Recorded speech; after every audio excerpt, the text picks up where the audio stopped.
Hello again, Roy.RealEstate here with Coldwell Banker Legacy in San Angelo. Today I want to finish up on my series on healthy living tips, and I want to kind of just do a wrap-up, a general wrap-up on some of the stuff I covered. So the biggest thing I hope everybody will get out is just an encouragement that you can do something to change your health. You can't control everything. You know, people argue about how much you can and can't control. I don't know. Maybe you can control half of it. Maybe it's less than that. But so what? What if it's only 25% that's within your control? Don't you want to do what you can to control that 25%? And if you want to, you can start small. That's one of the key things. That's why I broke it down into the baby steps. Still just know the things here. If you just want to do a little bit, just work on cutting sugar out of your diet or greatly restricting the sugar in your diet. You're never going to cut it out. I haven't quite managed that myself, but I've cut it way down. And that makes a huge difference in your health. But the biggest thing is to take responsibility for it. That your dietary changes that you can make, and then when you make health decisions, when you need to go to a doctor for intervention of some sort, just be cautious, educate yourself, and look at the options and figure out, okay, what's the least invasive way I can solve this problem if there's multiple choices. And sometimes, I mean, again, it's amazing what modern medical science can do for you, particularly in a traumatic type injury thing. I mean, it's just absolutely incredible, really.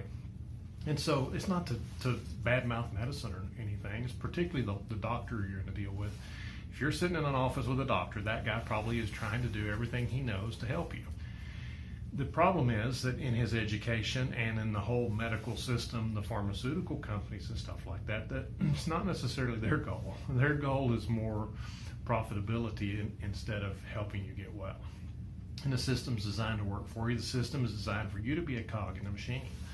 And so that's the way I want you to think about it. To think about it as, it's your responsibility. You can do something. You can't do everything. You're going to get older. It's a natural fact of it. But you can make choices in your life that will speed that up or slow it down. And so you want to slow it down to a reasonable level. It doesn't mean you get rid of all the pleasures in life and stuff. No, you don't want to do that either. But you find the right balance. But just again, the encouragement to take a step, even if you only take one step, to just cut the true junk foods out of your life, or cut them by 80% or whatever. And if you do that and you want to say, hey, I want to take another step, you get excited about it because you see results from it, and that is really neat.